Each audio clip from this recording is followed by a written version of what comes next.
Hello everyone.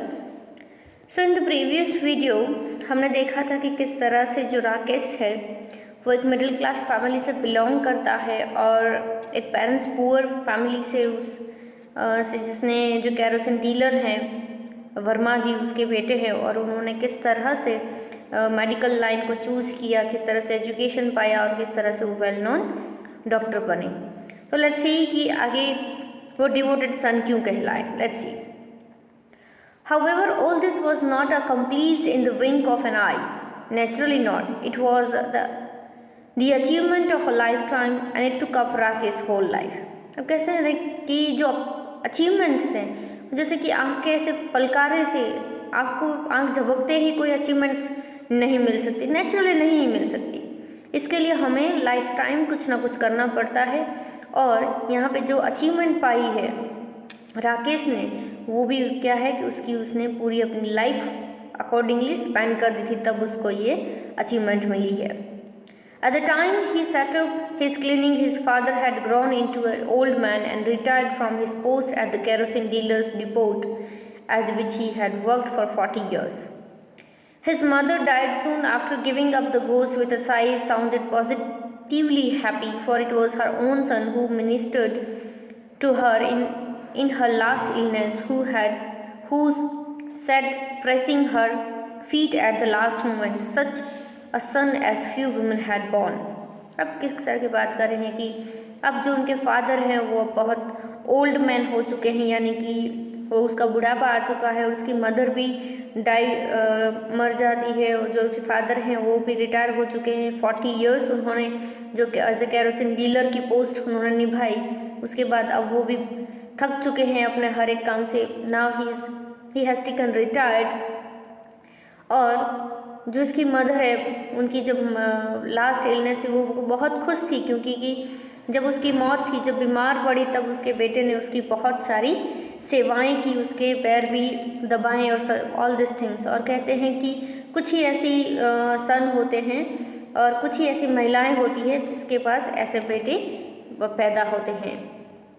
For it had to be admitted, and most unsuccessful and most rancorous of neighborhood eventually did so, that Rakesh was not only a devoted son, a miraculous good-natured man who contrived somehow to obey the parents and humor his wife and show concern equally for his children and his patients. अब क्या कहते हैं कि हर एक जगह पे जैसे आरोस पड़ोस के लोग होते हैं और बातें करते ही रहते हैं, और उनमें से कुछ बातें ऐसे ही हैं कि जो राकेश है वो नॉट ओनली डिवोटेड सन, वो एक डिवोटेड सन नहीं पर एक मिरेकुलसली गुड नेचर्ड मैन भी हैं, जो उसके पेशेंट के साथ भी बहुत अच्छी तरह से पेश आता है और अपनी वाइफ के साथ हंसी खुशी से रहता है और बच्चों के लिए भी कंसर्न दिखाता है और अपने पेशेंट्स के लिए भी। But there was actually a brain inside the beautiful polished and form body of good mannered and kind nature. अब क्या कहते हैं कि ये एक सारी क्वालिटीज़ के पीछे एक पॉलिश्ड ब्रेन होता है, जिसको अपने बचपन से नरिश्ड हुआ हो या उसको कुछ ना कुछ ऐसी चीज़ें दी गई जाती है तभी ऐसा नेचर बनता है। और form body of good manners, ये मैनर्स के साथ ही सब कुछ आता है। Kind nature and in between ministering to his family and playing host to many friends and coaxing them into feeling happy and grateful and content. He had actually trained his hands as well, emerged an excellent doctor, a really fine surgeon. अब उसकी qualities की बात करें, abilities की, तो वो अपनी family के साथ साथ ही तो बहुत मिनिस्टर करता है, अपने फ्रेंड्स में भी होस्ट करता है, यानी कि जब भी कोई गोष्ठी होती है तो हमेशा वो ही बोलता है, और किसी भी फ्रेंड्स को कभी भी ज़रूरत पड़ती है कोई भी गाइडेंस की तो वो उन सभी लोगों को राइट वे में उसको डायरेक्ट करता है। और ये सारी की सारी चीज़ें उसी के साथ ही आती हैं जहाँ पे राकेश होता है, क्योंकि हर जगह पे वो सभी को खुश रखने की ही कोशिश करता है। और इन सारी क्वालिटीज़ के साथ अगर हम देखने जाएं तो वो नॉट ओनली गुड फ्रेंड और trainer but also good surgeon, एक एक्सीलेंट डॉक्टर भी हैं, तो उनके जैसा अब तक कोई नहीं बन पाया है। How one man and a man born to illiterate person. अब क्या कहते हैं, एक इंसान जो कहाँ पे पैदा हुआ है, इलिटरेट, जो पढ़े लिखे हुए इंसान नहीं है। His father having worked for kerosene dealer and his mother having spent her life in a kitchen had achieved commanded and conducted such a medley of virtues no one could fathom, but all the acknowledge his talent and skill. अब क्या बात कर रहे हैं कि कोई एक इंसान जो इलिटरेट पेरेंट्स के वहाँ पैदा हुआ हो, जो फादर ने केरोसिन डीलर की तरह जॉब की और मदर ने पूरी की पूरी लाइफ अपनी किचन में स्पेंड की हो। अब क्या कहते हैं कि इतनी सारी अचीवमेंट्स है कम। अब जो इसकी बात करें, जो नेचर की बात करें, काइंडनेस भी है, पेशेंस भी है, मर्सीलेस, ऑल दिस थिंग्स, वो कहाँ पे आता है? एजुकेशन से आता है। और एजुकेशन कहाँ पे पा सकते हो? जब आपके पास कोई रीज़न होता है कुछ करने के लिए। अब आप देख सकते हो कि जो पॉवर्टी है या जो इलिटरेट पेरेंट्स हैं, उनके साथ जो उन लोगों को नहीं मिला वो पाने के लिए बहुत मेहनत की किसने? राकेश ने, तभी उनको सब कुछ मिला। और इसके मिलने का पीछे का कारण है ओनली टैलेंट एंड स्किल, और वो भी कहाँ से आई? एजुकेशन से ही आई है। It was a strange fact, however, that talent and skill is displayed for a long to cease to dazzle. अब कहते हैं कि टैलेंट स्किल बहुत ज़्यादा बहुत डेवलप्ड ही होती है, डिस्प्ले होती है, तो कभी कभी किसी की आंखों में भी चुभती है। It came to pass the most admiring of all eyes eventually faded and no longer blinked at his glory. अब धीरे धीरे सब लोग को पता चल चुका था कि ये बहुत अच्छे डॉक्टर्स हैं और उनकी ग्लोरी धीरे धीरे लॉस्ट हो रही थी। Having retired from work and having lost of his wife, the old father very quickly went to peace, as they say. अब जो आसपास वाले लोग कहते हैं कि जब इसके मदर की डेथ हो गई, यानी कि जो राकेश है उसकी मदर की डेथ हो गई और उसके फादर रिटायर हो गए, उसके बाद लाइफ में कुछ चेंज आया।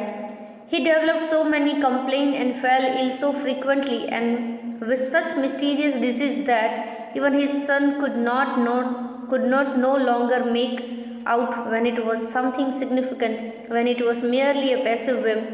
He sat huddled on his string bed most of the day and developed an exasperating habit of stretching and suddenly and lying absolutely still, allowing the whole family to fly around him in a flap, wailing and weeping, and then suddenly sitting up, stiff, giant, and spitting out a big bob of battle juice as if to mock their behavior. अब क्या कहते हैं कि जो father हैं उसकी life में कुछ चेंजेस आए, वो बीमार पड़ने लगे। बीमारी की वजह से वो एज ए डॉक्टर आप जान सकते हो कि डॉक्टर आपको क्या खाने के लिए मना करते, ये नहीं खाना चाहिए, वो नहीं खाना, पर यहाँ पे तो उसके फादर की बात आ रही है। तो हर एक फैमिली उसके आसपास इर्द गिर्द घूमती रही कि फादर को क्या खाना देना चाहिए क्या नहीं। तो अब धीरे धीरे अब उनका बेड से उठना भी बंद हो गया था, क्योंकि जो डाइट फूड चल रहा था उसकी वजह से जो फादर थे उनको भी पसंद नहीं आ रहा था। इसके लिए वो कभी कभी जो बैटल जूस भी, सुपारी का जूस होता है, वो भी इनको दिए जाता था, तो वो भी फेंक देते थे, पीते नहीं। तो ऐसा उसका बिहेवियर चेंज होता जा रहा था। He did this one too often. There had been a big party in the house, a birthday party for a youngest son, and the celebration had to be suddenly hushed, covered up, and hustled out of the way when the daughter-in-law discovered, or thought she discovered, that the old man, stretched out from end to end his string bed, had lost his pulse. The party broke up, dissolved, even turned into a band of mourners when the old man sat up and distraught daughter-in-law received a gob of red spit right on the hem of her new orange sari. अब क्या कहते हैं, एक दिन घर में party चल रही थी और इस पार्टी के दौरान क्या होता है कि सडनली वो पार्टी में कुछ चेंजेस आ जाता है, मूड सबका बिगड़ जाता है, क्योंकि जो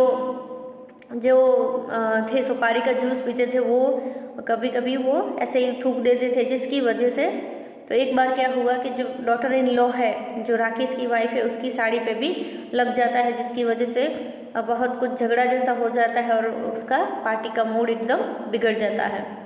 After that, no one much care if he sat up cross-legged on his bed, hawking, spitting, or lie down flat, turning grey or corpse, except of course for that pearls among the pearls, his son Rakesh. अब जो ये situation हुई कि वो जो वर्मा जी हैं, अब वो ना तो उठ पा रहे हैं ना कुछ कर पा रहे हैं और इसी तरह से उनका बिहेवियर बिगड़ता जा रहा है, तो इसकी वजह से कोई भी लोग उसके आसपास नहीं जा रहे थे, कोई भी उसकी केयर नहीं कर रहे थे।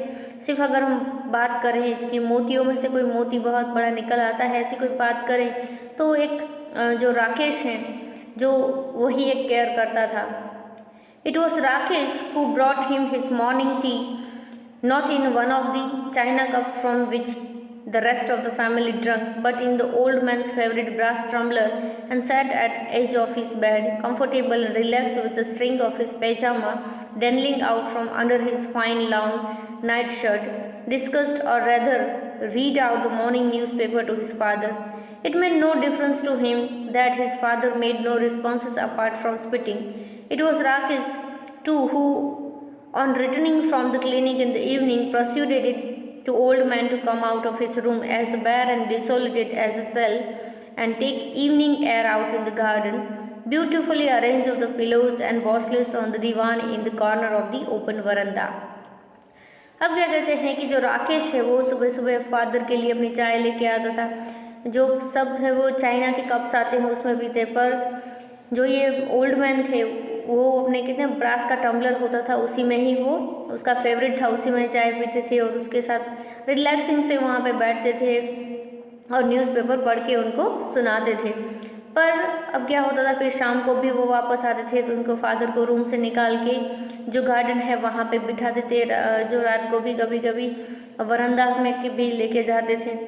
तो इसी तरह से जो सेवा कर रहे थे सिर्फ वो राकेश ही अपने फादर की सेवा कर रहे थे।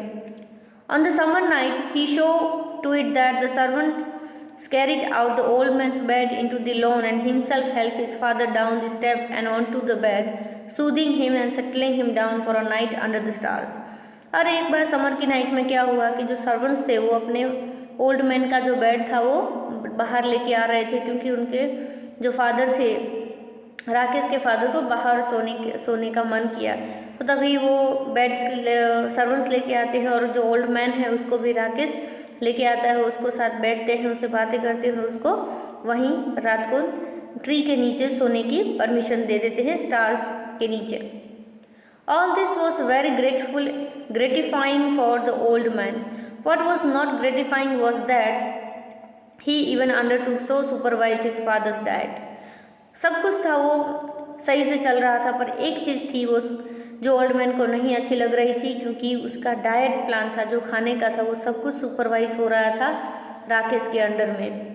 One day when the father was really sick, having ordered his daughter in law to make him a dish of soji halwa and eaten it with a sauce full of cream, Rakesh marched into the room, not with his usual respectful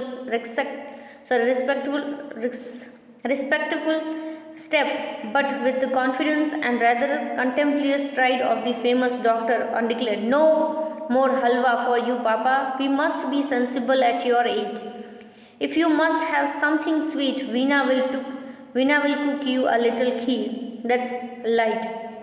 Just a little rice and milk, but nothing fried, nothing rice. We can't have this happening again." अब किसकी बात कर रहे हैं? जैसे कि एक दिन खाने की बात आती है तो एक दिन उसको सूजी का हलवा खाने का बहुत मन किया, तभी वो भी एक क्रीम के सोर्सफुल क्रीम आती है उसके साथ।